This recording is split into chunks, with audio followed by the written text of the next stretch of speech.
Starts now. It's What's Happening from the All Indiana Podcast Network. What's happening? It's what's happening this week in Indy and surrounding areas. Tell me more. This is In the Community. In the Community. Welcome to the In the Community podcast. I'm Wish TV's events manager, Allan Haw. Thanks for letting me help you plan a great weekend. A lot's going on, but I got you covered with some of the best stuff from the Wish TV community calendar. So here's what's happening for the weekend of Friday, July 19th to Sunday, July 21st, 2024. This week, got lots of racing and a whole lot more from the Wish TV community calendar. Let's make it a great weekend and find out what's going on in the community. Did you know that parents rank financial literacy as the #1 most difficult life skill to teach? Meet Greenlight, the debit card and money app for families. With Greenlight, you can send money to kids quickly, set up chores, automate allowance, and keep an eye on your kids' spending with real-time notifications. Kids learn to earn, save, and spend wisely, and parents can rest easy knowing their kids are learning about money with guardrails in place. Try Greenlight risk-free today at greenlight.com/Wondery. Why choose a Sleep Number smart bed? Can I make my site softer? Can I make my site firmer? Can we sleep cooler? Sleep Number does that. Cools up to 8 times faster and lets you choose your ideal comfort on either side. Your Sleep Number setting. It's the Sleep Number biggest sale of the year. All beds on sale, up to 50% off the limited edition smart bed. Limited time. All Sleep Number smart beds offer temperature solutions for your best sleep. Check it out at a Sleep Number store or sleepnumber.com today. Well, after a hugely successful inaugural year, this week's featured event, the Indy Dance Festival, returns, inviting the whole community to gather for one weekend to learn, grow, connect, and be inspired together. Sarah Farnsley and Elena Hazelwood visited Lifestyle Live to tell us about it. We are here with two lovely and talented, or I am here, we are all here together with two lovely and talented young ladies. This is Layla Hazelwood, who is a dancer, and this is Sarah Farnsley, who is also who's with Indy Dance Festival, which I am pumped about. It's happening this weekend. So Sarah, tell us what we can expect. Some of us are new in town and have never gotten to go to this type of event. Yeah. What can we expect? Yeah, so this is actually only the second year that we're having the festival. So I run the Indy Dance Council, and this festival is really like the physical embodiment of our organization's mission. So it's over 3 days. On Friday the 19th, we've got a free intro to improv and freestyle class that's immediately preceding free, totally free. Lots of free events in this one, which is really great. And then there's an improv jam happening right after, open to the whole community. It's basically like an organized dance party. There's a DJ, there's lights and everything. It's 3rd floor of Lilly Hall. Come join us. And then Saturday, Sunday, so we've got classes running all weekend. We've got master classes in a huge range of styles. So we've got like ballet, we've got tap, we've got K-pop, we've got contemporary, we've got street dance, we've got modern, we've got everything. Peppered in among there, we have some very free community panel discussions on like body image and mental health, street dance and concert dance, how they compare to each other. And then we've also got free community classes. So we have dance for neurodivergent youth, we've got an adaptive all abilities class, and ballet and dance for 50-plus movers. So those are all free classes, and we're trying to make this as inclusive and welcoming to the community as possible. Then we've got performers like Layla, so we've got on each evening, Saturday and Sunday night, we have performances happening at the Strut. Each night is a different set of performers. So we have 18 groups, which is going to be amazing, 9 each night, along with some youth performers. And then we've also got some visiting guest artists coming in from Columbus, Ohio, and from Milwaukee as well. That's amazing. So what this sounds like to me is that if you have dance in your heart, then this is the event for you. Because some of us, we are dancers after a little libations or after a little liquid courage, as some people call it. But really just sounds like if you love dance, if you love music, if you like being creative, like this is the place to go. And you mentioned that a lot of those things are free. And a lot of times when people want to get to the level of someone who's like Layla, who's super experienced, the access to that is a monetary thing, and the fact that you've really kind of taken that barrier out of there. And someone can maybe even discover dance or form a dance. Because I didn't know that. I know about K-pop. I didn't know K-pop like had a specific vibe to it. Layla's like, yes, it does. Yeah. Well, I know the music is like, but like I didn't know they do dance. Oh, they do get their dance on, don't they? And there's classes offered everywhere. Don't play, girl, because I'll change your shoes and be out there right with you. Now, I probably won't look like you do. But one of the reasons that Layla's here is to really highlight some of these companies that you were saying is really important to highlight some of the local dance companies. Absolutely. So Indy Dance Council, like what we do the rest of the year is our job is to celebrate, to highlight, support, to uplift all of the incredible dance that happens in Indianapolis. There's so much here, but it can can be really hard to find sometimes. So we're trying to be the central hub of information. So Layla Dance with the Cañete Dance Company. It's an incredible local organization.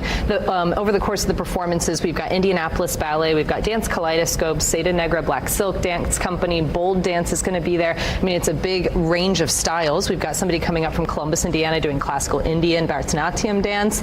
So it's going to be like a really, really diverse performance. But yeah, throughout the year, like through our social media platforms, through our database, our online resources, like we are trying to, our job is just to celebrate the incredible talent that exists here. It is here. We want people to know about it. We want people to access it. Absolutely. Well, then listen, if you want to find out the information, go to lifestylelive.tv and find out where you can find yourself in your dance community, where you belong, where you get on beat. There we go. Exactly. Again, if you want to know any information about Indy Dance Festival that's happening this weekend, you go to lifestylelive.tv. Workshops, panel discussions, and networking and social events will be capped by 2 evening performances showcasing the many types of dance present in the greater Indy area and beyond.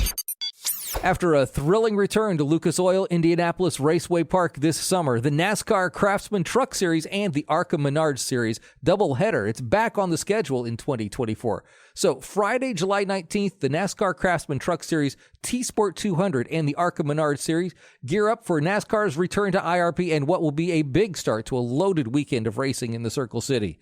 The NASCAR Craftsman Truck Series, ARCA Menards Series doubleheader at Lucas Oil Indianapolis Raceway Park. Friday the 19th will kick off a premier week of auto racing action in Indianapolis, bringing NASCAR's 3 National Touring Series to town. The NASCAR Craftsman Truck Series T-Sport 200 is also the opening race of the Trucks Playoff, adding even more excitement to the night. 3 consecutive 5Ks. Are you up for the meltdown?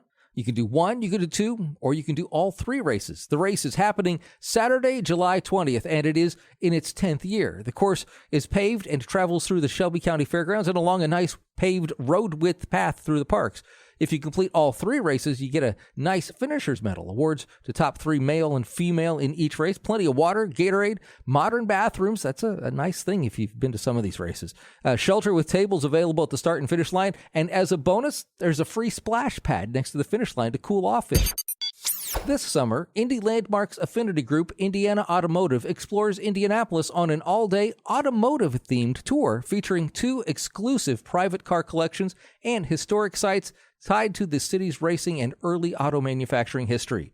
In the Riverside neighborhood, tourgoers will see the restored Boyle Racing Garage, saved from demolition and now part of a popular restaurant and brewery, Gugman House, on East Washington Street. Get an inside look at changes underway on Indy's stretch of the historic National Road with an exclusive before tour of the Cole Motor Car Company building, currently under redevelopment, and a guided tour of the former Ford assembly plant, a 2016 entry on Indiana Landmark's 10 Most Endangered list. The plant reopened in 2020 as the Assembly Housing Offices, a restaurant and apartments. The day includes lunch at Gugman House Brewing Company and an end-of-day reception at Ash and Elm Restaurant and Cider Bar at the Assembly. So if you are a motorsports fan or a car enthusiast of any sort, this is definitely an event for you. The 2024 historic baseball season is back at Conner Prairie. Enjoy amazing games featuring local baseball clubs playing by 1869 rules. The event will start at noon with opening festivities featuring the singing of Lift Every Voice and Sing and the Star-Spangled Banner, introduction to the players, and the first pitch. It's free with daily admission to Conner Prairie. Join the nonprofit Indiana Brewers Guild for their annual summer fundraiser, Indiana Microbrewers Festival. That's this Saturday, July 20th, from 1 until 6 o'clock at Military Park at White River State Park in downtown Indianapolis. Sample hundreds of beers, ciders, and craft cocktails brewed by dozens of Hoosier breweries and guests while enjoying local shopping, games, and more. The Brewers of Indiana Guild have a long-standing commitment to build and support our local Indiana communities. They partner with a nonprofit charity for each of their festivals and donate a portion of the proceeds from ticket sales. Well, get ready to jingle all the way to cheer on the boys in blue. Unwrap the magic early at Christmas in July night as the Indy 11 spreads holiday cheer under the summer sun. Cheer on the 11 as they take on the Tampa Bay Rowdies at 7. And as always, if you can't make the game, you can watch it live on Wish TV. The Fay Bickard Glick Neighborhood Center's Fire and Ice Gala is this Saturday, July 20th from 8 until 1 in the morning. The whole community invited to an unforgettable night of celebration and support. Secure your spot early and be a part of making a difference in our community. Let's make this gala one to remember. Fay Bickard Glick Neighborhood Center has been a pillar in the community, diligently working to uplift and empower individuals and families facing various challenges. Last year alone, they provided vital services to 2,803 clients, with a notable 20.79% of enrolled clients being families, but their commitment extends beyond addressing immediate needs. They strive to foster holistic wellness by offering comprehensive programs and resources. The Fire and Ice Gala represents more than just an evening of celebration. It symbolizes a collective dedication to supporting community during the holiday season. In the winter months, they host an event called the Holiday Store, where families can request holiday aid and then come to the center to shop for their gifts for their families. This annual event is produced by their Family Success Department, which works closely with each family to ensure that they feel comfortable and supported. So with your help, they can support over 300 families this year. The Horizon Convention Center in Muncie will be the home for the 2024 USAMA, or the United States Association of Martial Arts, World Championship competitions this weekend. Tournament events include kata, kumite, Kobudo Koshiki, adult black belt team sparring, and a whole lot more. So come see some of the best compete. White River Back to School Festival is a fun-filled day for all ages. This free event aimed at collecting school supply donations to support teachers' treasures. The goal is to gather 1,000 donations, and each donor will receive a chance to win prizes at the park. Activities include face painting, balloon artists, live music, and food trucks. The event will be held at Celebration Plaza and is open to everybody. Enjoy designated relaxation areas and food trucks offering savory and sweet treats. Parking free for this event. Of course, we always love to help out teachers' treasures. And history is returning to the Indianapolis Motor Speedway. NASCAR will compete on the famed 2.5-mile oval July 19th through the 21st in a weekend that will celebrate NASCAR's roots at the racing capital of the world. The NASCAR Cup and Xfinity Series will hit the oval on Friday, July 19th for practice. Then the top young stars of the future in NASCAR will take on some of the biggest names in the sport in the Pennzoil 250, presented by Advance Auto Parts, Saturday, July 20th at IMS. See who will kiss the bricks in one of the biggest races of the Xfinity Series. Then don't miss the drama and excitement of the NASCAR Cup Series at the racing capital of the world with the Brickyard 400, presented by PPG. Yeah, it's back, beating and banging a tricky turn one, and overtime restarts were no match for Michael McDowell in 2023. What's it going to take to kiss the bricks this year? We'll find out Sunday, July 21st. These are just a few of the events you'll find on the Wish TV community calendar. We've got lots of concerts and lots of other stuff going on there as well. So if you need more information about these events, or you want to check out some of those other events, or maybe you have an event you'd like to share, well, click on the link in the show notes for the Wish TV community calendar. You'll find it all right there. I hope you will follow the podcast so you can keep up on everything going on, and maybe tell a friend about it if you find it helpful. I'm Wish TV's events manager, Allan Haw, and I'll be back again next week to help you plan a great weekend in the community on the All Indiana Podcast Network. From Wish TV, this is In the Community. Discover more and learn more about what's happening in Indy and surrounding areas at wishtv.com. And when you follow Wish TV on Facebook, check out more podcasts from the All Indiana Podcast Network now at allindianapodcastnetwork.com.